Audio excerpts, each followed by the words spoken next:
تمہیں کیا لگا کہ تم میرے ہاتھ سے نکل جاؤ گی؟ آج کی رات اس بڈھے کا آخری سانس ہوگا اور کل صبح پولیس کے ہاتھوں میں تم ہوگی۔ ایک سرد اور کرخت آواز اندھیرے کمرے میں گونجی۔ میں نے خوف سے کانپتے ہوئے اپنے قدم پیچھے لیے اور دیوار سے لگ گئی۔ نہیں، تم ایسا نہیں کر سکتے۔ میں نے تمہاری ہر شرط مانی تھی۔ میری آواز میں التجا اور وحشت دونوں شامل تھے۔ شرطیں بدل چکی میری جان۔ اس نے زہر بھرا انجیکشن ہوا میں لہرایا۔ اب یہ جائیداد میری ہوگی اور پھانسی کا پھندا تمہارا۔ تم ایک قاتل ہو۔ میں چیخی۔ وہ کہکا لگا کر دروازے کی طرف بڑھا۔ کل کی صبح تمہارے لیے موت کا پیغام لائے گی۔ میرا نام سارہ ہے۔ حقائق سیدھے اور تلخ ہوتے ہیں اور میری زندگی بھی انہیں تلخ حقائق کا مجموعہ ہے۔ میں ایک انتہائی غریب گھرانے سے تعلق رکھتی تھی۔ بچپن کی دہلیز پر قدم رکھا ہی تھا کہ میرے ابا وفات پا گئے۔ موت ایک ایسی حقیقت ہے جو کسی کا لحاظ نہیں کرتی اور نہ ہی کسی پر رحم کھاتی ہے۔ ابا کے مرتے ہی ہمارے سر سے سائبان چھن گیا۔ ابا کی موت سے پہلے زندگی ایسی نہیں تھی۔ ابا ایک چھوٹی سی نوکری کرتے تھے لیکن ہمیں کبھی بھوکا نہیں سونے دیا تھا۔ وہ جب شام کو گھر آتے تو میرے اور بھائی کے لیے کچھ نہ کچھ ضرور لاتے۔ سارا بیٹی، دیکھو میں تمہارے لیے کیا لایا ہوں۔ ابا کے ہاتھ میں مٹھائی کا ڈبہ ہوتا تھا۔ ابا، آپ دنیا کے سب سے اچھے ابا ہیں، میں ان کی گلے لگ کر کہتی۔ اور میرے لیے کیا ہے؟ چھوٹا بھائی دوڑتا ہوا آتا۔ لیکن وہ دن ہوا ہو گئے۔ ابا کی کھانسی نے ایک دن شدت اختیار کی اور وہ ہمیں ہمیشہ کے لیے روتا چھوڑ گئے۔ ان کی موت نے مجھے سکھا دیا کہ دنیا میں کوئی رشتہ مستقل نہیں ہوتا سوائے غربت اور مجبوری کے۔ میری اماں مجھے اور میرے چھوٹے بھائی کو لے کر اپنے میکے یعنی میرے ماموں لوگوں کے پاس چلی گئیں۔ نانا اور نانی پہلے ہی وفات پا چکے تھے۔ میرے 2 ماموں تھے اور ہم یہ احمقانہ امید کر رہے تھے کہ خون کے رشتے مشکل وقت میں کام آتے ہیں، لیکن حقیقت اس کے بالکل برعکس تھی۔ ہم رات کے اندھیرے میں اپنا ٹوٹا پھوٹا سامان لے کر ماموں کے دروازے پر کھڑے تھے۔ اماں نے لرزتے ہاتھوں سے دروازہ کھٹکھٹایا۔ اندر سے بڑے ماموں باہر آئے۔ ان کی نظر ہم پر اور پھر ہمارے سامان پر پڑی۔ ان کے چہرے پر ناگواری کے سائے گہرے ہو گئے۔ کیا بات ہے؟ اتنی رات گئے یہاں کیسے آنا ہوا؟ اور یہ بوریا بستر کیسا ہے؟ ماموں نے انتہائی خشک اور سخت لہجے میں پوچھا۔ ان کی آواز میں کوئی ہمدردی نہیں تھی۔ بھائی جان، آپ کی بہنوئی کا انتقال ہو گیا ہے۔ دنیا میں ہمارا کوئی اور سہارا نہیں رہا۔ خدا را ہمیں اپنے پاس پناہ دے دے۔ اماں نے روتے ہوئے التجا کی۔ اسی دوران اندر سے بڑی ممانی باہر آ گئی۔ انہوں نے ہمیں حقارت بھری نظروں سے دیکھا۔ یہ کیا تماشا ہے؟ ہم نے یہاں کو یتیم خانہ کھول رکھا ہے جو تم اپنے ان 2 بچوں کو لے کر ہمارے سر پر سوار ہو گئی ہو۔ بھابھی ایسا نہ کہیں، یہ میرا بھی گھر ہے، میرے ابا کی نشانی ہے۔ اماں نے ہاتھ جوڑ کر کہا۔ کون سا گھر اور کیسی نشانی؟ چھوٹے ماموں بھی شور سن کر باہر آ گئے۔ جو کچھ تھا وہ ہم بھائیوں کا ہے۔ تمہارا اس گھر میں کوئی حصہ نہیں۔ اگر یہاں رہنا ہے تو ایک بات کان کھول کر سن لو کہ مفت کی روٹیاں نہیں ٹوٹیں گی، تمہیں کام کرنا پڑے گا۔ میں سب کام کروں گی بھائی جان، بس میرے بچوں کو اس چھت کے نیچے رہنے دیں۔ اماں نے اپنی عزت نفس کو مارتے ہوئے کہا۔ اماں، ہم دونوں بہن بھائیوں کو لے کر ماموں لوگوں کے پاس تو آ گئیں، لیکن انہوں نے ہمیں دیکھتے ہی اپنی آنکھیں پھیر لیں اور ہمارے ساتھ ہمارے نانا نانی کے گھر میں جانوروں جیسا سلوک ہونے لگا۔ ہم اس گھر کے نوکر بن چکے تھے۔ ممانی ذرا سی بات پر اماں کو طعنے دیتی، باتیں سناتی اور سارا دن گھر کے کام کرواتی۔ سارا جلدی سے جا کر صحن دھو لو اور اس کے بعد باورچی خانے کے برتن بھی صاف کرنے ہیں۔ ممانی نے صبح سویرے اپنے کمرے سے نکلتے ہی پہلا حکم صادر کیا۔ ممانی جان، میں نے ابھی تو سارا گھر صاف کیا ہے، مجھے اپنے بھائی کو بھی دیکھنا ہے۔ میں نے تھکن سے چور آواز میں کہا۔ بھائی کو دیکھنا ہے تو اپنے گھر جا کر دیکھو، یہاں رہنا ہے تو میری مرضی سے چلنا ہوگا۔ جاؤ جا کر کام کرو ورنہ آج دوپہر کا کھانا کسی کو نہیں ملے گا۔ ممانی نے غصے سے چلاتے ہوئے کہا۔ میں خاموشی سے صحن دھونے چلی گئی۔ اماں کچن میں فرش صاف کر رہی تھیں۔ ان کی طبیعت ٹھیک نہیں رہتی تھی لیکن کسی کو ان کی پرواہ نہیں تھی۔ یہ سب کچھ دیکھ کر کھایا نہیں جاتا تھا۔ میں اب بڑی ہو رہی تھی اور مجھ سے یہ سب کچھ برداشت نہیں ہوتا تھا۔ اماں، کب تک ہم یوں ظلم سہتے رہیں گے؟ میں نے رات کے وقت اماں کے پاس بیٹھ کر پوچھا۔ میرا لہجہ تلخ تھا۔ شاید ہمارے نصیب میں اب یہی لکھا ہے۔ ہمارے پاس کوئی ٹھکانہ نہیں جہاں ہم جا کر رہ لیں۔ اماں خاموشی سے آنسو بہانے لگی اور بولی، ان کی یہ بے بسی مجھے اندر سے توڑ دیتی تھی، لیکن میں جانتی تھی کہ وہ سچ کہہ رہی ہیں۔ میں اپنی ماں کی بے بسی سمجھ سکتی تھی، لیکن ایک دن ممانی نے ظلم کی ہر حد پار کر دی۔ انہوں نے ماں پر چوری کا ایسا الزام لگایا جس نے ہماری زندگی کا رخ بدل دیا۔ میری سونے کی بالیاں غائب ہیں اور مجھے یقین ہے کہ اس گھر میں ان بھوکوں کے علاوہ کوئی چور نہیں ہو سکتا۔ ممانی نے پورے محلے کو اکٹھا کر لیا۔ وہ سیدھا ہمارے چھوٹے سے کمرے میں آئیں اور ہمارا سامان بکھیرنا شروع کر دیا۔ خدا کا خوف کریں بھابھی، میں غریب ضرور ہوں لیکن چور نہیں۔ اماں خوف زدہ ہو کر بولی اور اپنے سامان کو سمیٹنے لگی۔ جھوٹ مت بولو، تم جیسی بھوکی ننگی عورتیں ہی چوریاں کرتی ہیں۔ تم نے سوچی سمجھی سازش کے تحت میری بالیاں چرائی ہیں تاکہ انہیں بیچ کر اپنے بچوں کا پیٹ پال سکو۔ ممانی نے آگے بڑھ کر اماں کا گریبان پکڑ لیا اور انہیں زور سے جھنجھوڑا۔ میں نے آپ کی کوئی چیز نہیں لی، مجھے چھوڑ دیں۔ اماں روتے ہوئے زمین پر گر گئیں۔ نکلو میرے گھر سے، ابھی کی ابھی، مجھے اپنے گھر میں چور نہیں چاہیے۔ بڑے ماموں نے آگے بڑھ کر اماں کو دھکا دیا۔ اماں لڑکھڑا کر دیوار سے ٹکرائی۔ ماموں، باہر تیز بارش ہو رہی ہے، طوفان آیا ہوا ہے، ہم اس وقت کہاں جائیں گے؟ میں نے سخت لہجے میں ان کی آنکھوں میں آنکھیں ڈال کر پوچھا۔ میں نے التجا کرنا چھوڑ دی تھی۔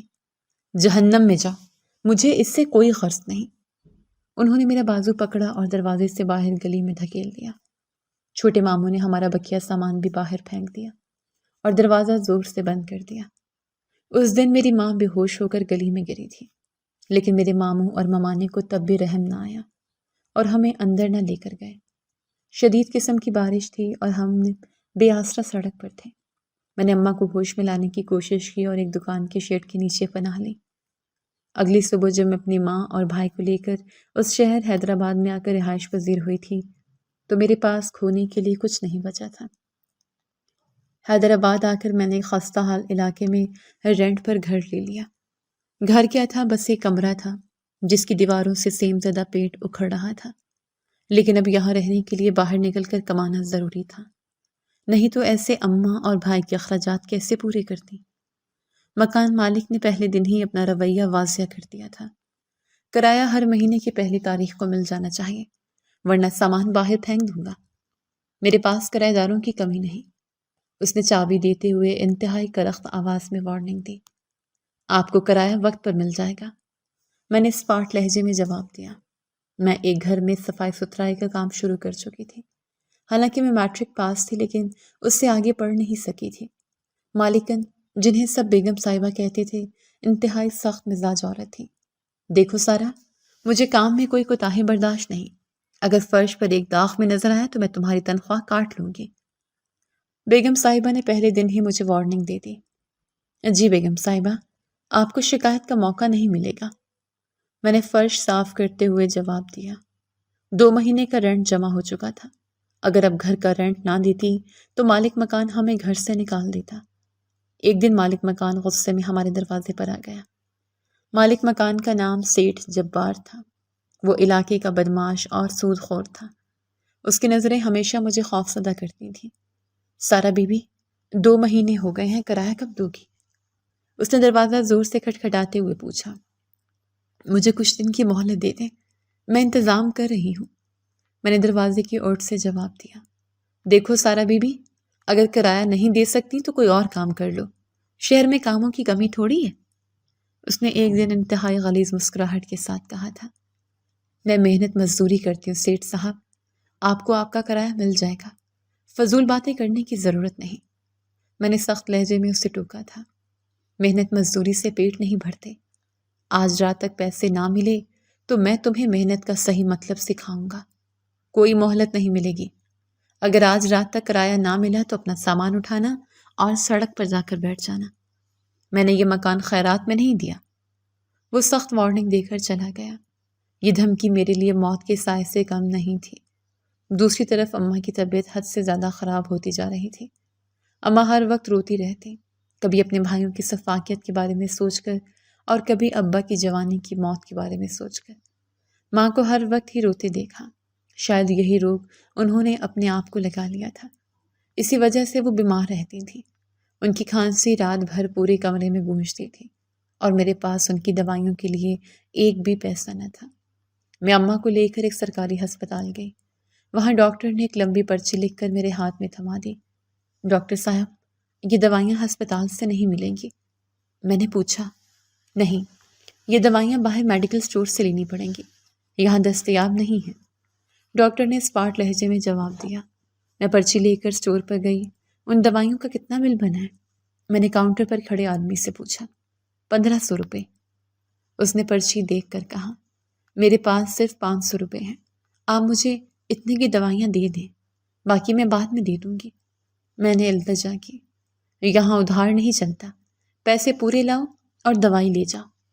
اس نے پرچی واپس میری طرف پھینک دی۔ میں خاموشی سے پرچی اٹھا کر واپس آ گئی۔ غریب کی کوئی عزت نہیں ہوتی اور نہ ہی اس کی جان کی کوئی قیمت ہوتی ہے۔ میں بہت پریشان تھی۔ اگلے دن میں نے فیصلہ کیا کہ میں مالکن سے پیسوں کی بات کروں گی۔ آج جب میں مالکن کے گھر کام کرنے کے لیے گئی تو میں سیدھا ان کے کمرے میں گئی۔ بیگم صاحبہ، مجھے آپ سے کچھ بات کرنی تھی۔ میں نے ان کے سامنے کھڑے ہو کر کہا۔ کیا بات ہے؟ جلدی بولو، میرے پاس وقت نہیں ہے۔ انہوں نے اپنے کپڑے استری کرتے ہوئے روکھے پن سے پوچھا۔ مجھے مکان کا کرایہ دینا ہے اور اماں کی دوائی لانی ہے، اگر آپ مجھے کچھ پیسے ایڈوانس دے دیں۔ میں نے اپنی مجبوری کو الفاظ میں ڈھالا۔ وہ میری بات سن کر مڑی اور طنزی انداز میں بولی، کیسا ایڈوانس اور کیسے پیسے؟ ہم لوگ تو امریکہ جا رہے ہیں، اس لیے کل سے تم کام پر نہ آنا، ہمارا گھر بند ہوگا۔ یہ سن کر میں پریشان ہو گئی۔ یہ خبر میرے لیے کسی بم دھماکے سے کم نہیں تھی۔ بیگم صاحبہ، آپ اچانک ایسا کیسے کر سکتی ہیں؟ مجھے پیسوں کی سخت ضرورت ہے، میری اماں بیمار ہیں، اس میں کیا کر سکتی ہوں؟ ہمارا جانا ضروری ہے، تم کوئی اور گھر دیکھ لو، یہ لو اپنا حساب اور کل سے مت آنا۔ انہوں نے چند نوٹ میرے ہاتھ پر رکھے اور کمرے سے چلی گئی۔ اب میں کہاں نوکری ڈھونڈوں گی؟ جو تھوڑا بہت خرچہ چلتا تھا وہ بھی نہیں چلے گا۔ یہی سوچتے ہوئے میں اس گھر سے نکلی تھی جہاں میں کام کرتی تھی۔ وہ پیسے جنہوں نے دیے تھے وہ کرائے کے لیے بھی پورے نہیں تھے۔ اگلے دن جگہ جگہ گھر گھر کام کا پتہ کرنے کے باوجود بھی مجھے کوئی کام نہیں ملا تھا۔ میں نے شہر کے کئی دروازے کھٹکھٹائے، لیکن ہر جگہ سے مایوسی کا سامنا کرنا پڑا۔ کیا آپ کے گھر میں کام کرنے والی کی ضرورت ہے؟ میں نے ایک بڑے دروازے پر کھڑی عورت سے پوچھا۔ نہیں، ہمارے پاس پہلے ہی ملازم ہیں، اس نے بے رخی سے جواب دیا اور دروازہ بند کر دیا۔ ایک اور گھر میں گئی تو وہاں سے بھی یہی جواب ملا، ہمیں کسی ماسی کی ضرورت نہیں، جاؤ یہاں سے۔ میں بہت پریشان تھی، ایسے لگ رہا تھا دماغ اسی وجہ سے پھٹ جائے گا۔ گھر کا راشن مکمل طور پر ختم تھا، اوپر سے اماں کی بڑھتی ہوئی بیماری مجھے دن بدن پریشان کر رہی تھی۔ میں سارا دن سڑکوں پر چلتی رہی، میرے پیروں میں چھالے پڑ چکے تھے، لیکن بھوک اور افلاس نے مجھے رکنے نہیں دیا۔ حالات مجھے اس نہج پر لے آئے تھے جہاں انسان کچھ بھی کرنے کو تیار ہو جاتا ہے۔ اسی طرح اس دن بھی میں نوکری کی تلاش میں ہی نکلی تھی۔ سڑکوں کی خاک چھانتے ہوئے مجھے محسوس ہوا کہ کوئی مسلسل میرا پیچھا کر رہا ہے، لیکن مڑ کر دیکھنے پر کوئی نہ ہوتا۔ دوپہر کی چلچلاتی دھوپ نے سڑک کی تارکول کو پگھلا دیا تھا اور گلی میں ہو کا عالم تھا۔ میرے قدموں کی رفتار تیز تھی، لیکن پیچھے آنے والے شخص کے جوتوں کی چاپ میرے دل کی دھڑکن کے ساتھ ہم آہنگ ہو جاتی تھی۔ میں نے خوفزدہ ہو کر ایک سنسان موڑ پر قدم روکے اور پیچھے مڑ کر دیکھا۔ وہ شخص اب بالکل میرے قریب کھڑا تھا۔ میری بات سنو، میں تمہارا پیچھا تمہیں کوئی نقصان پہنچانے کے لیے نہیں کر رہا۔ اس نے اپنے دونوں ہاتھ تھوڑے سے بلند کیے جیسے مجھے یقین دلا رہا ہوں۔ اس کے چہرے پر ایک عجیب سی سنجیدگی تھی۔ تم کون ہو اور میرے پیچھے کیوں آ رہے ہو؟ راستہ چھوڑو میرا۔ میں نے اپنے دوپٹے کو سختی سے مٹھی میں دباتے ہوئے اس کی آنکھوں میں دیکھا۔ میرے لہجے میں خوف کے باوجود ایک ظاہری سختی تھی۔ میرا نام کامران ہے اور میں پچھلے 2 دن سے تمہیں نوکری کے لیے در در بھٹکتے دیکھ رہا ہوں، اس نے انتہائی اسپاٹ اور 2 ٹوک انداز میں کہا۔ اس کی نظریں سیدھی میرے چہرے پر تھیں۔ تمہیں اس سے کیا غرض؟ تم اپنے راستے جاؤ، میں کسی کو نہیں جانتی۔ میں نے گھبرا کر دوسری طرف قدم بڑھانا چاہے، لیکن اس نے ہلکا سا آگے ہو کر میرا راستہ روک لیا۔ میرے پاس تمہارے لیے کام ہے، اگر تم کرنا چاہو۔ بہت جلدی تمہارے دن پھر جائیں گے اور بہت کچھ ہوگا تمہارے پاس۔ اس کی آواز میں ایک ایسا لالچ تھا جو کسی بھی مجبور انسان کو اپنی طرف کھینچ سکتا تھا۔ مجھے تم جیسے لوگوں کے ارادے اچھے سے معلوم ہیں، مجھے کوئی کام نہیں کرنا۔ میں نے غصے سے اسے جھڑکا اور وہاں سے بھاگنے کا ارادہ کیا۔ میری سانسیں تیز ہو رہی تھیں۔ پوری بات سنے بغیر بھاگنا بے وقوفی ہے سارا۔ اس نے میرا نام لیا تو میرے قدم وہیں جم گئے۔ اس کے چہرے پر ایک فاتحانہ مسکراہٹ تھی۔ تمہیں میرا نام کیسے معلوم ہے؟ اور تم کیا چاہتے ہو مجھ سے؟ میں نے حیرت اور غصے کی ملی جلی کیفیت میں پوچھا۔ میرا پورا جسم خوف سے کانپ رہا تھا۔ جب کوئی شخص کسی کے لیے اتنی بڑی آفر لے کر آتا ہے تو وہ اس کے بارے میں مکمل معلومات بھی رکھتا ہے۔ کامران نے اپنی جیب سے سگریٹ نکالی لیکن اس سے جلایا نہیں۔ میں جانتا ہوں کہ تم کرائے کے مکان میں رہتی ہو۔ تمہاری ماں موت کے منہ میں جا رہی ہے اور تمہارا بھائی بھوک سے بلک رہا ہے۔ اس کی باتیں سن کر میرے دماغ میں سائیں سائیں ہونے لگی۔ تم نے میرے گھر کی جاسوسی کی ہے؟ تمہاری ہمت کیسے ہوئی؟ میں نے چیختے ہوئے کہا، لیکن میری آواز گلی کی خاموشی میں دب گئی۔ یہ جاسوسی نہیں، میری ضرورت تھی۔ مجھے ایک ایسی لڑکی کی تلاش تھی جو حالات سے مجبور ہو، اور تم سے زیادہ مجبور مجھے اس پورے شہر میں کوئی نہیں ملی۔ کامران نے انتہائی سرد مہری سے جواب دیا۔ اس کی آنکھوں میں کوئی رحم نہیں تھا۔ مجھے اس آدمی کی بات سن کر حیرانگی ہوئی۔ لیکن آپ یہ احسان کیوں کرنا چاہتے ہیں مجھ پر؟ میں نے شکوک و شبہات سے بھرے لہجے میں پوچھا۔ میری بھوک اور مجبوری مجھے وہاں رکنے پر مجبور کر رہی تھی۔ یہ کوئی احسان نہیں ہے سارا، یہ ایک سیدھا سا سودا ہے۔ تم اگر یہ کام کرو گی تو میرا بھی کام نکل جائے گا اور تمہارا بھی ہو جائے گا۔ اس نے سگریٹ کو انگلیوں میں گھماتے ہوئے کہا۔ میں ہکا بکا رہ گئی کہ ایسا کون سا کام ہے؟ میں ایک عزت دار گھرانے کی عزت دار لڑکی ہوں۔ بھوکی مر جاؤں گی لیکن کوئی غلط کام نہیں کروں گی۔ میں نے انتہائی سختی سے دو ٹوک الفاظ میں اسے جواب دیا۔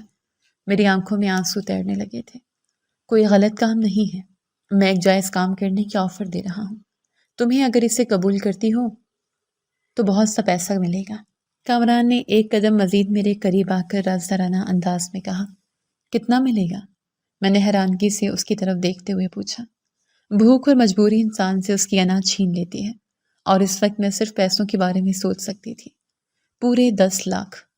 اس نے ایک ایک لفظ چبا کر ادا کیا۔ پورے 10 لاکھ۔ یہ سنتے ہی میرے دل میں لالچ آ گیا، کیونکہ اس وقت مجھے پیسوں کی حد سے زیادہ ضرورت تھی۔ مجھے لگا جیسے زمین میرے قدموں کے نیچے سے کھسک گئی ہو۔ 10 لاکھ روپے میرے لیے ایک ایسی رقم تھی جس سے میری ماں کا علاج ہو سکتا تھا، میرے بھائی کا مستقبل بن سکتا تھا، اور ہمیں کرائے کے مکان کی ذلت سے نجات مل سکتی تھی۔ 10 لاکھ روپے تو مجھے اتنی بڑی رقم کیوں دو گے؟ آخر ایسا کون سا کام ہے؟ میں نے بے یقینی سے اس کی طرف دیکھتے ہوئے پوچھا۔ میرا گلا خشک ہو چکا تھا۔ مجھے سوچنے کے لیے وقت چاہیے، میں نے نظریں چراتے ہوئے کہا۔ میں اس شخص کے سامنے اپنی مکمل بے بسی ظاہر نہیں کرنا چاہتی تھی۔ وقت کی ہی تو کمی ہے۔ آج شام تک کا وقت ہے تمہارے پاس۔ اگر تم تیار ہو تو مجھے اس پتے پر مل لینا۔ اس نے اپنی جیب سے کارڈ نکالا اور میری طرف بڑھا دیا۔ یاد رکھنا، یہ موقع بار بار نہیں ملے گا۔ میں نے کانپتے ہاتھوں سے وہ کارڈ پکڑ لیا۔ کامران نے مجھے ایک آخری بار دیکھا اور وہاں سے چلا گیا۔ میں وہیں سڑک پر کھڑی اس کارڈ کو دیکھتی رہی جس پر ایک نام اور پتہ لکھا تھا۔ میں بوجھل قدموں کے ساتھ گھر کی طرف چل پڑی۔ راستے بھر میرے دماغ میں 10 لاکھ روپے گونجتے رہے۔ گھر پہنچی تو منظر میری برداشت سے باہر تھا۔ میری اماں چارپائی پر لیٹی خون کی الٹیاں کر رہی تھیں، اور میرا چھوٹا بھائی ان کے پاس بیٹھا زاروں قطار رو رہا تھا۔ کمرے میں ایک عجیب سی بو پھیلی ہوئی تھی جو بیماری اور افلاس کی تھی۔ میں دوڑ کر اماں کے پاس پہنچی اور ان کا سر اپنے بازو میں اٹھا لیا۔ اماں، کیا ہوا آپ کو؟ آپ کی یہ حالت کیسی ہوئی؟ میں نے چیختے ہوئے پانی کا گلاس اٹھایا اور ان کے ہونٹوں سے لگایا۔ میرے اپنے آنسو بہہ کر ان کے چہرے پر گرنے لگے۔ سارا بیٹی، مجھے لگتا ہے اب میرا وقت پورا ہو گیا ہے۔ میرے بعد اپنے بھائی کا خیال رکھنا۔ اماں نے کانپتے ہوئے ٹوٹے پھوٹے الفاظ ادا کیے۔ ان کی آنکھوں کی چمک بالکل ختم ہو چکی تھی۔ خدا کے لیے ایسا نہ کہیں اماں، میں آپ کو کچھ نہیں ہونے دوں گی۔ میں آج ہی آپ کا علاج کرواؤں گی۔ میں نے روتے ہوئے ان کے ہاتھ چومے۔ میرا دل خوف سے پھٹنے والا تھا۔ کہاں سے کرواؤ گی علاج جب جیب میں ایک دھیلا نہیں ہے؟ دروازے پر ایک کرخت آواز ابھری۔ میں نے مڑ کر دیکھا تو مالک مکان سیٹھ جبار کھڑا تھا۔ اس کے چہرے پر ایک ظالمانہ مسکراہٹ تھی۔ سیٹھ صاحب، آپ دیکھ رہے ہیں کہ میری اماں کی حالت کیا ہے۔ آپ کو خدا کا خوف نہیں جو اس وقت بھی پیسوں کا تقاضا کرنے آ گئے ہیں؟ میں نے غصے اور بے بسی سے اسے گھورا۔ خدا کا خوف تو مجھے ہے، اسی لیے تو تمہیں شام تک کی مہلت دی تھی۔ اب وقت ختم ہو چکا ہے، سامان اٹھاؤ اور نکلو میرے مکان سے۔ سیٹھ جبار نے آگے بڑھ کر چرپائی کو لات ماری۔ ہم کہاں جائیں گے اس حالت میں؟ آپ ہمیں سڑک پر نہیں پھینک سکتے، میں نے چیخ کر کہا اور اپنے بھائی کو سینے سے لگا لیا۔ وہ میرا مسئلہ نہیں ہے، یہ دنیا غریبوں کے لیے نہیں ہے، اگر پیسے نہیں ہیں تو مر جاؤ۔ اس نے انتہائی بے دردی سے جواب دیا اور دروازے کی طرف اشارہ کیا۔ آدھے گھنٹے میں مجھے یہ مکان خالی چاہیے۔ وہ یہ کہہ کر چلا گیا۔ میں نے اپنی ماں کی طرف دیکھا جو بے ہوشی کی حالت میں جا رہی تھی۔ میرے بھائی نے مجھے زور سے پکڑ لیا۔ آپا، مجھے بہت ڈر لگ رہا ہے، ہم کہاں جائیں گے؟ کیا اماں مر جائیں گی؟ اس کے معصوم سوال نے میرے اندر کی رہی صحیح ہمت بھی توڑ دی۔ نہیں، اماں کو کچھ نہیں ہوگا، ہم کہیں نہیں جائیں گے۔ میں نے اپنے آنسو صاف کی اور مٹھی سختی سے بند کر لی۔ میرے ہاتھ میں کامران کا دیا ہوا کارڈ اب بھی موجود تھا۔ میں نے فیصلہ کر لیا تھا، غریب کی نہ کوئی عزت ہوتی ہے اور نہ ہی کوئی اصول۔ جو موت سامنے کھڑی ہو تو انسان کو ہر وہ راستہ اختیار کرنا پڑتا ہے جو اسے زندگی کی طرف لے جائے۔ میں نے اماں کو چرپائی پر لٹایا اور بھائی کو ان کے پاس بیٹھنے کی تاکید کی۔ تم اماں کے پاس بیٹھو، میں ابھی پیسے لے کر آتی ہوں۔ میں نے اسے تسلی دی اور تیزی سے گھر سے باہر نکل آئی۔ میں نے کارڈ پر لکھا وہ پتہ دیکھا اور اسی طرف چل پڑی۔ وہ ایک پوش علاقہ تھا جہاں بڑی بڑی کوٹھیاں بنی ہوئی تھیں۔ میں ایک شاندار ریسٹورنٹ کے باہر پہنچی جہاں کامران نے مجھے بلایا تھا۔ میں آہستہ آہستہ چلتی ہوئی اس کے ٹیبل تک پہنچی اور کرسی کھینچ کر بیٹھ گئی۔ وہ مجھے دیکھ کر مسکرایا۔ مجھے معلوم تھا تم ضرور آؤ گی، مجبوری انسان کو کہیں بھی لے آتی ہے۔ اس نے اپنا کافی کا کپ میز پر رکھتے ہوئے طنزیہ انداز میں کہا، مجھے تمہاری بکواس سننے کا کوئی شوق نہیں ہے، میرے پاس وقت بہت کم ہے، میں ہر کام کرنے کو تیار ہوں، بس آپ مجھے بتا دیں کوئی بھی کام ہو میں کر لوں گی۔ میں نے انتہائی سرد اور سخت لہجے میں سیدھے مدعے کی بات کی۔ میں اب کمزور نہیں پڑنا چاہتی تھی۔ ٹھیک ہے، کام بتاتا ہوں تمہیں، لیکن اگر ایک دفعہ زبان کر لوں گی تو اس سے مکرنا نہیں۔ اس نے مجھے سخت وارننگ دی۔ اس کی آنکھوں میں ایک چمک تھی۔ نہیں مکروں گی، مجھے صرف 10 لاکھ چاہیے، باقی میں آپ جو کہیں گے کرنے کے لیے تیار ہوں۔ میں نے میز پر ہاتھ مارتے ہوئے اسے یقین دلایا۔ اس نے انوکھی بات کہی جسے سن کر مجھے جہاں حیرانگی ہو رہی تھی وہاں کچھ خوف بھی محسوس ہو رہا تھا۔ اس نے آگے کی طرف جھکتے ہوئے آہستہ آواز میں کہا، اگر تم میرے بوڑھے باپ سے نکاح کر لو تو میں تمہیں پورے 10 لاکھ روپے دے دوں گا۔ اس نے سکون سے جواب دیا، تمہارا مطلب ہے کہ میں ایک بڈھے سے نکاح کروں پیسوں کے لیے؟ تم مجھے سمجھ کیا رہے ہو؟ میں غصے سے اپنی جگہ سے کھڑی ہو گئی۔ میری عزت نفس ایک بار پھر جاگ اٹھی تھی۔ بیٹھ جاؤ سارا، تماشا مت بنا، کامران نے سختی سے کہا۔ تم نے خود کہا تھا کہ تم 10 لاکھ کے لیے کچھ بھی کرو گی، یہ کوئی غلط کام تو نہیں ہے۔ تم صرف ایک نکاح نامے پر دستخط کرو گی اور بدلے میں تمہیں تمہاری ماں کی زندگی مل جائے گی۔ میں بے بسی سے واپس کرسی پر گر گئی۔ وہ میری دکھتی رگ پر ہاتھ رکھ رہا تھا، لیکن وہ بوڑھا آدمی ہے کون؟ اور تم یہ سب کیوں کروا رہے ہو؟ اس میں تمہارا کیا فائدہ ہے؟ میں نے اپنے دماغ کو حاضر رکھتے ہوئے سوال کیا۔ مجھے اس پورے کھیل میں کوئی گہری سازش نظر آ رہی تھی۔ وہ بوڑھا آدمی میرا باپ ہے، میرے باپ کے پاس کروڑوں کی جائیداد ہے اور اس نے وصیت کی ہے کہ جب تک میں اس کی شادی نہیں کروا دیتا مجھے اس جائیداد کا ایک دھیلا نہیں ملے گا۔ کامران نے اپنے دانت پیستے اپنی نفرت کا اظہار کیا۔ تو تم مجھ سے شادی اس لیے کروا رہی ہو تاکہ تمہاری شرط پوری ہو جائے اور تمہیں جائیداد مل جائے؟ میں نے ساری کہانی کا نچوڑ نکالتے ہوئے کہا، بالکل، تم صرف کچھ دن کے لیے اس کی بیوی بنو گی، میں شرط پوری کر کے جائیداد اپنے نام کرواؤں گا اور اس کے بعد تم آزاد ہو اور تمہارے 10 لاکھ تمہارے پاس ہوں گے۔ کامران نے اپنا منصوبہ میرے سامنے کھول کر رکھ دیا۔ یہ ایک بہت بڑا کھیل ہے اور میں اس میں پھنسنا نہیں چاہتی۔ میں نے کار میں سر ہلاتے ہوئے اپنا بیگ اٹھایا۔ مجھے اس دلدل سے باہر نکلنا تھا۔ رک جاؤ سارا، سوچ لو، تمہاری ماں مر رہی ہے، تمہارا مکان مالک تمہیں باہر نکال رہا ہے، کیا تمہاری یہ نام نہاد شرافت تمہاری ماں کی جان بچا لے گی؟ اس نے میرا راستہ روکتے ہوئے کہا۔ اس کے الفاظ میری روح تک اتر گئے۔ میری ماں کا پیلا چہرہ اور بھائی کی بھوکی آنکھیں میرے سامنے آ گئی۔ میرے قدم زمین پر گڑ گئے۔ میں بے بسی اور لاچاری کی آخری حد پر کھڑی تھی۔ میں تو پہلے ہی مجبور تھی، مان گئی۔ مجھے صرف اپنے خاندان کی بقا نظر آ رہی تھی۔ مجھے پورے 10 لاکھ روپے نقد چاہیے اور آج ہی چاہیے۔ میں نے مڑ کر اس کی طرف دیکھا۔ میرے اندر کا انسان مر چکا تھا اور اب صرف ایک مجبور بیٹی اور بہن باقی تھی۔ تمہیں آج شام ہی میرے ساتھ چلنا ہوگا۔ میں نے قاضی کا انتظام کر لیا ہے، کامران نے بل ادا کرتے ہوئے کہا۔ میں خاموشی سے اس کے پیچھے چل پڑی اور اس کی شاندار گاڑی میں بیٹھ گئی۔ گاڑی شہر کی سڑکوں پر دوڑنے لگی۔ میرا دل خوف اور نامعلوم خدشات سے بھرنے لگا تھا۔ گاڑی ایک بڑے سے بنگلے کے سامنے جا کر رک گئی۔ لوہے کا بھاری دروازہ ایک گرجدار آواز کے ساتھ کھلا اور گاڑی اندر داخل ہو گئی۔ باہر نکلو اور چپ چاپ میرے پیچھے آؤ، کامران نے گاڑی کا دروازہ کھولتے ہوئے انتہائی درست لہجے میں حکم سنایا۔ اس کی آواز میں اب وہ نرمی نہیں تھی جو سڑک پر مجھ سے بات کرتے وقت تھی۔ میں اندر نہیں جاؤں گی جب تک تم مجھے پیسے نہیں دیتے، میں نے اپنی جگہ پر جمے رہتے ہوئے سختی سے جواب دیا۔ میرا دل خوف سے دھڑک رہا تھا، لیکن میں اپنی ماں کی زندگی کے لیے کسی بھی حد تک جانے کو تیار تھی۔ تمہاری ہمت کیسے ہوئی مجھ سے شرطیں منوانے کی؟ تم ایک بکا ہوا مال ہو سارا، کامران نے غصے سے میری طرف جھک کر کہا۔ اس کی آنکھوں میں وحشت ناچ رہی تھی۔ میں بکا ہوا مال نہیں ہوں، میں نے ایک سودا کیا ہے اور سودے میں رقم پہلے دی جاتی ہے۔ میری ماں وہاں موت و حیات کی کشمکش میں ہے، مجھے اسے ہسپتال لے کر جانا ہے۔ میں نے اس کی آنکھوں میں آنکھیں ڈال کر انتہائی تلخ لہجے میں جواب دیا۔ مجبوری نے میرا سارا ڈر ختم کر دیا تھا۔ پورے 10 لاکھ تمہیں ابھی نہیں ملیں گے، مجھے کیا معلوم تم پیسے لے کر بھاگ جاؤ۔ اس نے طنزیہ مسکراہٹ کے ساتھ اپنا کوٹ درست کیا۔ میں بھاگنے والوں میں سے نہیں ہوں، اگر میں بھاگ گئی تو تم مجھے کہیں سے بھی ڈھونڈ نکالو گے، یہ میں جانتی ہوں۔ مجھے صرف 1 لاکھ روپیہ ابھی چاہیے تاکہ میں مکان کا کرایہ دے سکوں اور اپنی ماں کو ہسپتال میں داخل کروا سکوں۔ باقی رقم مجھے اس کام کے بعد ہی دینا۔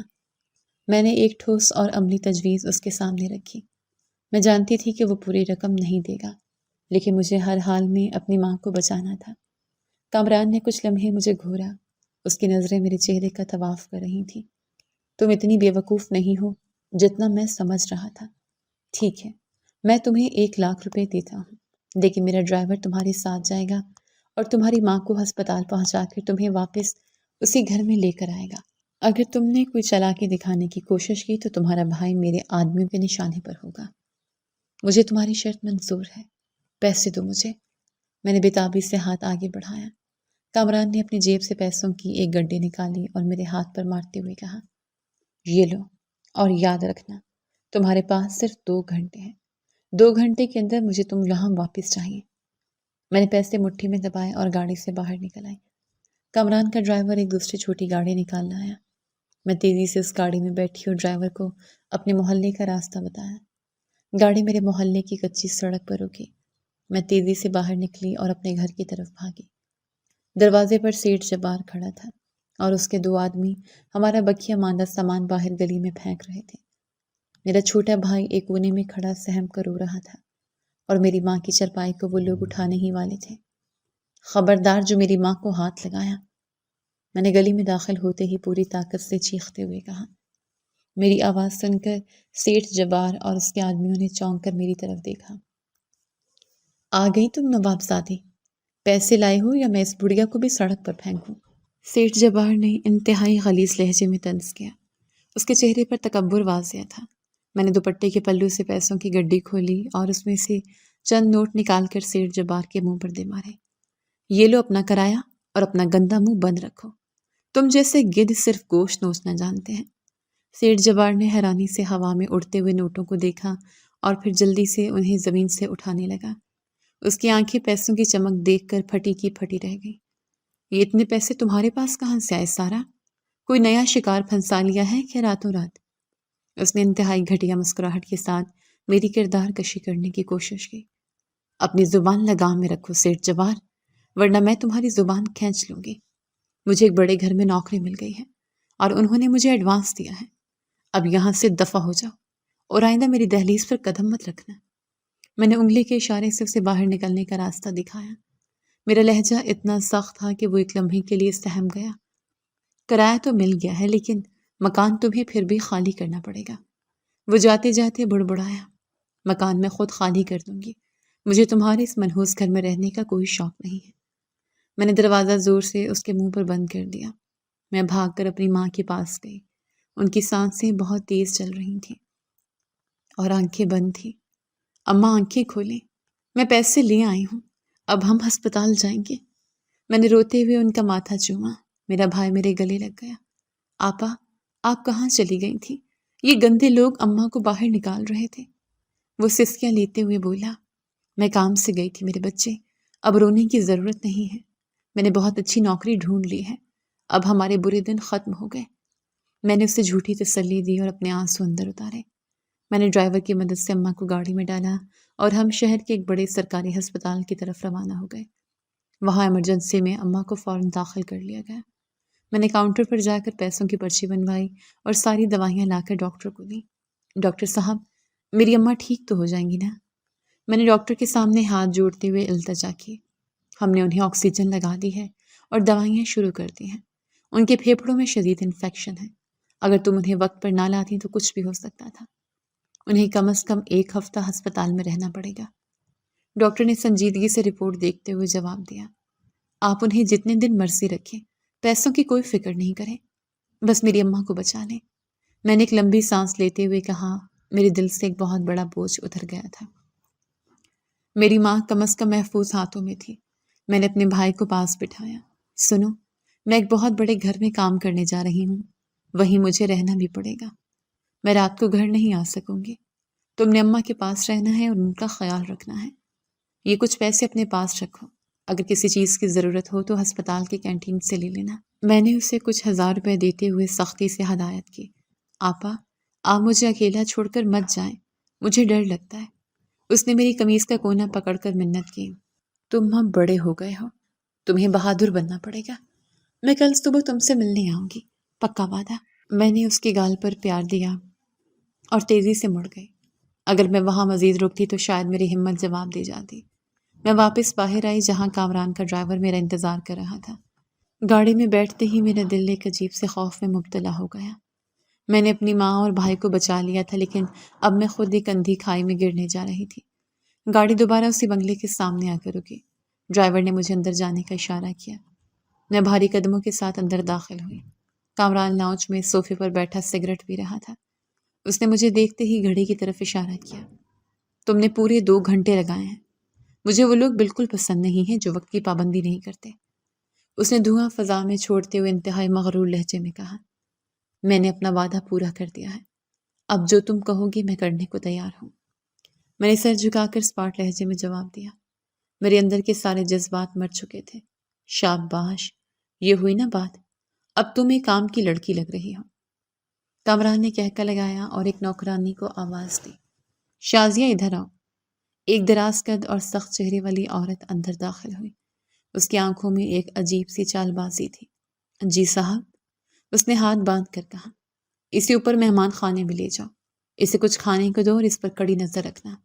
یہ کسی بھی صورت کمرے سے باہر نہیں آنی چاہیے۔ کل صبح جو کپڑے میں نے منگوائے ہیں وہ اسے پہنا کر تیار کر دینا۔ کامران نے حاکمانہ انداز میں احکامات دیے۔ جی صاحب، جیسے آپ کا حکم۔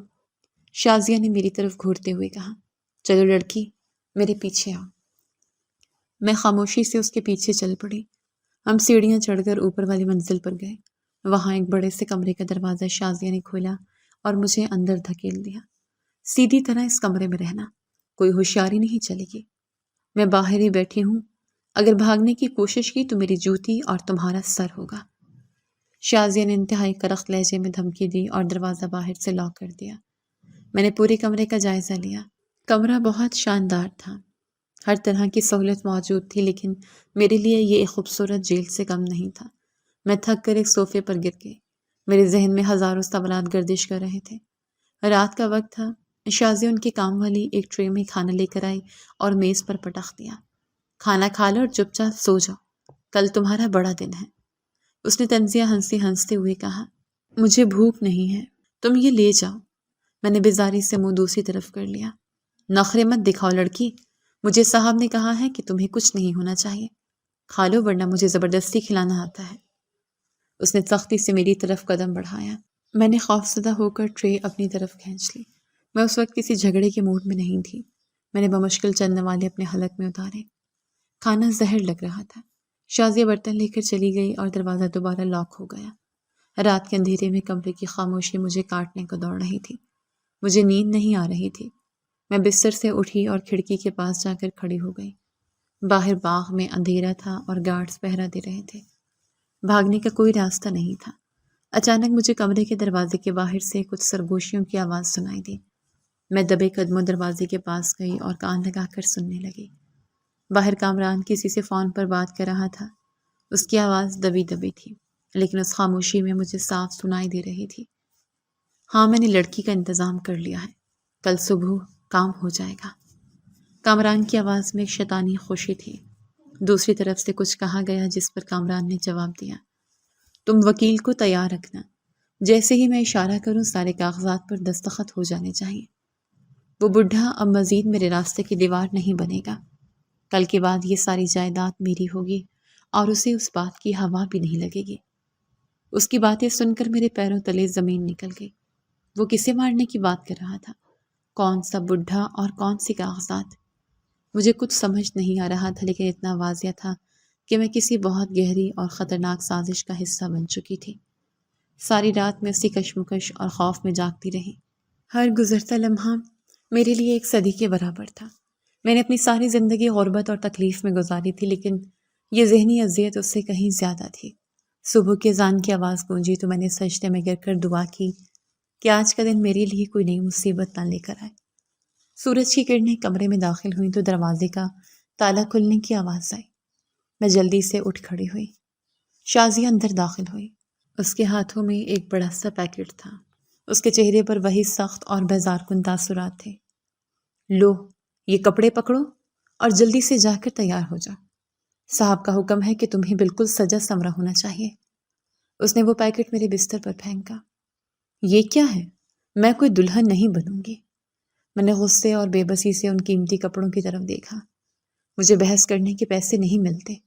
جو کہا ہے وہ کرو، ورنہ میں تمہیں خود تیار کروں گی، اور وہ طریقہ تمہیں پسند نہیں آئے گا۔ شازیہ نے اپنی آستینیں چڑھاتے ہوئے دھمکی دی۔ میں خاموشی سے وہ کپڑے لے کر واش روم میں چلی گئی۔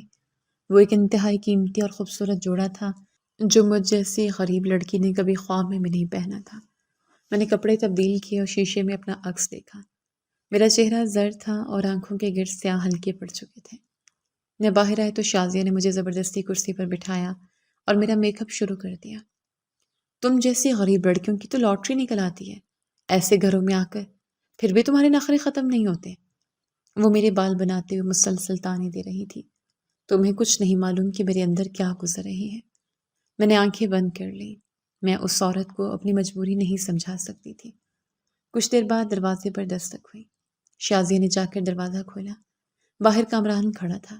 اس نے ایک نظر مجھے دیکھا اور اس کے ہونٹوں پر ایک فاتحانہ مسکراہٹ پھیل گئی۔ بہت خوب، تم تو واقعی ایک کام کی چیز نکلی۔ اس نے میرے قریب آ کر انتہائی گھٹیا انداز میں کہا۔ میں تیار ہوں، اب کیا کرنا ہے؟ میں نے اپنی نظریں جھکائے ہوئے اسپاٹ لہجے میں پوچھا۔ میں اس کی شکل بھی نہیں دیکھنا چاہتی تھی۔ وقت آ گیا سارا، سب تیاریاں مکمل ہیں۔ نیچے قاضی صاحب آ چکے ہیں اور گواہ بھی موجود ہیں۔ کامران نے اپنا موبائل جیب میں رکھتے ہوئے کہا۔ اس کی آواز میں ایک حتمی فیصلہ تھا۔ اب کوئی ڈرامہ نہیں، کوئی تماشا نہیں۔ خاموشی سے میرے ساتھ چلو اور جو میں کہوں وہ کرتی جاؤ۔ کامران مجھے اپنے گھر لے گیا اور ایک کمرے میں بٹھا دیا۔ وہ ایک انتہائی سرد اور بے روح کمرہ تھا جس کی دیواریں میرے دل کی طرح خاموش تھیں۔ میں کرسی پر پتھر کی مورت بنی بیٹھی رہی۔ وہیں پہ مجھ سے نکاح نامے پر سائن کروائے گئے۔ میں نے لرزتے ہاتھوں سے قلم پکڑا اور دستخط کر دیے، کیونکہ میری اس آدمی کے ساتھ ڈیل فائنل ہوئی تھی اور میں اس سے مکرنا نہیں چاہتی تھی۔ میری ماں کی زندگی ان کاغذات پر لکھی سیاہی سے جڑی تھی۔ میں نے بھی ابھی تک اس بوڑھے کو نہیں دیکھا تھا جس کے نام کے ساتھ میرا نام جوڑا جا رہا تھا۔ میرا نکاح ہوا تو وہ آدمی میرے پاس آیا اور بولا، تمہارے 10 لاکھ تمہیں آج شام کو مل جائیں گے۔ کامران کی آواز میں ایک عجیب سی خنکی اور فتح کا غرور تھا۔ میں نے خدا کا شکر ادا کیا کہ کچھ نہ کچھ تو ویسے ملے، اماں کا علاج ہی ہو جائے گا۔ میں نے اپنی نم آنکھیں بند کر کے دل ہی دل میں رب کا شکر ادا کیا۔ مجھے اپنی ذات کی پرواہ نہیں تھی، بس ماں کی سانسیں چلتی رہنی چاہیے تھی۔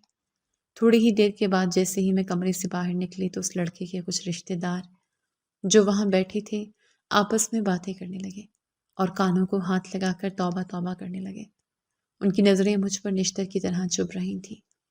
اللہ ہی معافی دے، کیسا زمانہ آ گیا ہے، آج کی لڑکیوں کو پتہ ہی نہیں کیا ہوتا جا رہا ہے۔ ایک ادھیڑ عمر عورت نے مجھے حقارت سے گھورتے ہوئے طنز کیا۔ پیسے کی لالچ میں کسی سے بھی شادی کر لیں؟ دوسری عورت نے منہ بناتے ہوئے جواب دیا۔ ان کے الفاظ میں زہر بھرا ہوا تھا۔ میں حیران ہو رہی تھی کہ یہ سب لوگ اس طرح کیوں کر رہے ہیں۔ میرے دل میں ایک ہولناک سا خوف پیدا ہونے لگا۔ تھوڑی ہی دیر کے بعد میرے پاس ایک بچہ آیا اور بولا، آپ کو آپ کے شوہر بلا رہے ہیں۔ اس بچی کی معصوم آواز نے مجھے چونکا دیا۔ میں جیسے ہی اس بچی کا پیچھا کرتے ہوئے کمرے میں پہنچی تو دیکھ کر میرے رونگٹے کھڑے ہو گئے۔ میرے قدم دہلیز پر ہی جم گئے۔ میں اسے دیکھ کر واپس بھاگنے ہی لگی تھی کہ میرے ضمیر نے مجھے آواز دی کہ ایسے کر کے تو وعدے سے مکرے گی۔ میں نے پیسوں کے بدلے خود کو بیچ دیا تھا۔ اب پیچھے ہٹنے کا کوئی راستہ نہیں تھا۔ کمرے میں ایک ضعیف آدمی بستر پر لیٹا ہوا تھا۔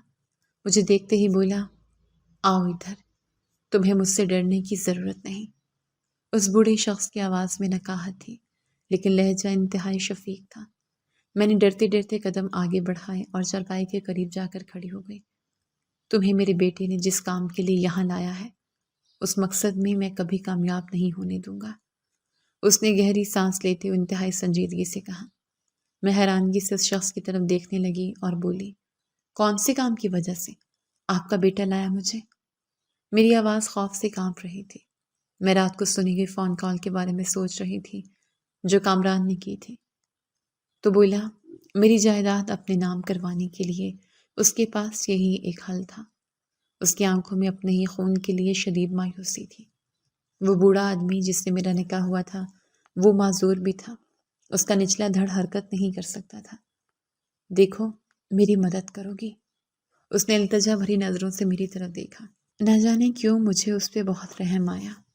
وہ معذور اور بوڑھا شخص جس کے پاس کوئی گھر کا ایک فرد بھی آ کر چکر نہیں لگاتا تھا۔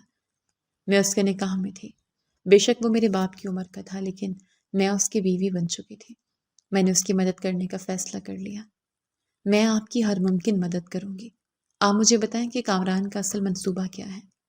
میں نے مضبوط لہجے میں کہا۔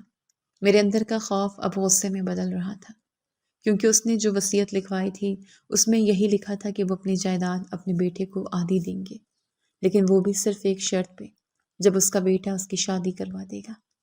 بوڑھے شخص نے مجھے حقیقت بتانا شروع کی اور بیٹے نے اپنا وعدہ پورا کر دیا۔ باپ نے بھی شرط کے مطابق آدھی جائیداد دے دی۔ اس نے ایک تلخ مسکراہٹ کے ساتھ میری طرف دیکھا۔ لیکن بیٹا تو پوری جائیداد پر قابض ہونا چاہتا تھا تاکہ باپ کی شادی کروا کر باپ کو مار دے اور الزام اس کی بیوی پر لگا دے۔ اس کی اگلی بات نے میرے ہوش اڑا دیے۔ یہ وہی بات تھی جو میں نے رات کو دروازے کے پیچھے سے سنی تھی۔ یہ کیسا بیٹا ہے جو پیسوں کے لیے اپنے ہی باپ کی جان لینا چاہتا ہے اور مجھے پھانسی کے پھندے تک پہنچانا چاہتا ہے۔ میں غصے سے کانپنے لگی۔ میری مٹھیاں بھینچ گئیں۔ آج رات وہ مجھے مارنے آئے گا سارا۔ اس نے مجھے زہر دے کر مارنے کا منصوبہ بنایا ہے اور پھر پولیس کو بلا کر تمہیں قاتل ثابت کرے گا۔ بوڑھے نے انتہائی سکون سے اپنی موت کا احوال سنایا جیسے وہ اس کے لیے تیار ہو۔ میں ایسا ہرگز نہیں ہونے دوں گی۔ میں نے رات کو اس کی فون کال سن لی تھی اور میں نے پہلے ہی فیصلہ کر لیا تھا کہ میں خاموش نہیں رہوں گی۔ میں نے اپنا موبائل نکالا۔ آپ فکر نہ کریں، میں نے پولیس کو ساری اطلاع دے دی ہے اور وہ کسی بھی وقت یہاں پہنچنے والے ہیں۔ وقت تیزی سے گزرنے لگا اور رات کا اندھیرا گہرا ہوتا گیا۔ میں اسی کمرے میں ایک کونے میں چھپ کر کھڑی ہو گئی۔ کامران دبے قدموں کمرے میں داخل ہوا۔ اس کے ہاتھ میں ایک انجیکشن تھا جس میں زہر بھرا ہوا تھا۔ میں نے اسے دیکھتے ہی کمرے کی بتی جلا دی۔ روشنی ہوتے ہی وہ چونک کر پیچھے ہٹا۔ تمہیں کیا لگا تم میرے جال سے نکل جاؤ گی؟ آج رات اس بڈھے کا آخری سانس ہوگا اور کل صبح پولیس کے ہاتھوں میں تم ہوگی۔ کامران کی سرد اور کرخت آواز کمرے میں گونجی۔ یہ وہی سنسنی خیز لمحہ تھا جس کا مجھے انتظار تھا۔ نہیں، تم ایسا نہیں کر سکتے۔ میں نے تمہاری ہر شرط مانی تھی۔ میں نے جان بوجھ کر خوفزدہ ہونے کا ڈرامہ کیا تاکہ وہ اپنے منہ سے اپنا جرم قبول کرے۔ میری آواز میں التجا تھی۔ شرطیں بدل چکی میری جان۔ اس نے زہر بھرا انجیکشن ہوا میں لہراتے ہوئے تکبر سے کہا، اب یہ جائیداد میری ہوگی اور پھانسی کا پھندا تمہارا، تم ایک مجرم ہو۔ میں پوری طاقت سے چیخی۔ وہ کہکا لگا کر بستر کی طرف بڑھا۔ کل کی صبح تمہارے لیے موت کا پیغام لائے گی۔ لیکن اس کی بات مکمل ہونے سے پہلے ہی باہر سائرن کی آوازیں گونجنے لگی۔ کامران کے ہاتھ سے انجیکشن چھوٹ کر زمین پر گر گیا۔ اس کا رنگ فک ہو گیا۔ یہ کیا؟ پولیس یہاں کیسے آئی؟ وہ گھبرا کر دروازے کی طرف بھاگا۔ یہ میری کال کا نتیجہ ہے، میں نے سرد لہجے میں کہا۔ میں نے اس کے بیٹے کے سارے کالے کرتوت واضح کر دیے۔ پولیس کو سب کچھ معلوم ہو چکا تھا۔ اسی لمحے پولیس کے جوان دروازہ توڑ کر اندر داخل ہوئے۔ انسپکٹر نے آگے بڑھ کر کامران کو گریبان سے پکڑ لیا۔ کامران، تم پر اپنے باپ کو مارنے کی سازش اور اس معصوم لڑکی کو پھنسانے کا الزام ہے۔ تمہیں گرفتار کیا جاتا ہے۔ انسپکٹر نے ہتھکڑی نکالتے ہوئے سخت آواز میں کہا۔ یہ جھوٹ بول رہی ہے، میں نے کچھ نہیں کیا۔ یہ جائیداد کے لیے میرے باپ کو مارنا چاہتی تھی۔ کامران نے آخری کوشش کے طور پر چلانا شروع کیا۔ بوڑھا شخص بستر پر اٹھ کر بیٹھ گیا۔ یہ لڑکی سچ کہہ رہی ہے انسپکٹر صاحب، میرے اس نافرمان بیٹی نے جائیداد کے لیے مجھے مارنے کا منصوبہ بنایا تھا۔ میرے پاس اس کی ساری ریکارڈنگ موجود ہے۔ پولیس اسے پکڑ کر لے گئی۔ وہ اپنی سزا آج تک کاٹ رہا ہے۔ اس رات نے میری زندگی کا دھارا بدل دیا۔ جس شخص سے میں نے پیسوں کے لیے شادی کی تھی، اس نے مجھے ایک نئی زندگی دی، لیکن ایک سزا میرے لیے بھی منتخب ہوئی، کیونکہ میں نے پیسے کا لالچ کیا۔ مجھے اس بات کا احساس ساری زندگی رہے گا کہ میں نے مجبوری میں ہی صحیح لیکن پیسوں کی خاطر ایک سودا کیا تھا۔ یہ احساس میری روح پر ایک بوجھ بن کر ہمیشہ رہے گا۔ آج میرے پاس سب کچھ ہے، دولت، عزت اور ایک پرسکون زندگی۔ میرا وہ شوہر مرنے سے پہلے سب کچھ میرے نام لگوا گیا، اور اس کے بیٹے کو صرف ضلالت اور رسوائی ملی۔ میرا شوہر میری شادی کے بعد بھی 2-3 سال تک زندہ رہا، بالکل پرفیکٹ اور سلامت۔ ہم نے وہ وقت بہت سکون سے گزارا۔ میں نے ان کی خدمت کی اور انہوں نے مجھے زندگی جینے کا ہنر سکھایا۔ انہوں نے مجھے تعلیم دلوائی اور میرے بھائی کا مستقبل محفوظ کیا۔ میری ماں کا علاج بہترین ہسپتال سے ہوا اور وہ مکمل صحت یاب ہے۔ اللہ نے مجھے آزمایا اور مجھے اس آزمائش سے نکال کر ایک ایسا مقام دیا جس کا میں نے کبھی تصور بھی نہیں کیا تھا۔ آج جب میں اپنے ماضی کی طرف مڑ کر دیکھتی ہوں تو مجھے محسوس ہوتا ہے کہ ہر مشکل کے بعد آسانی ہے، اگر انسان کا یقین پختہ ہو۔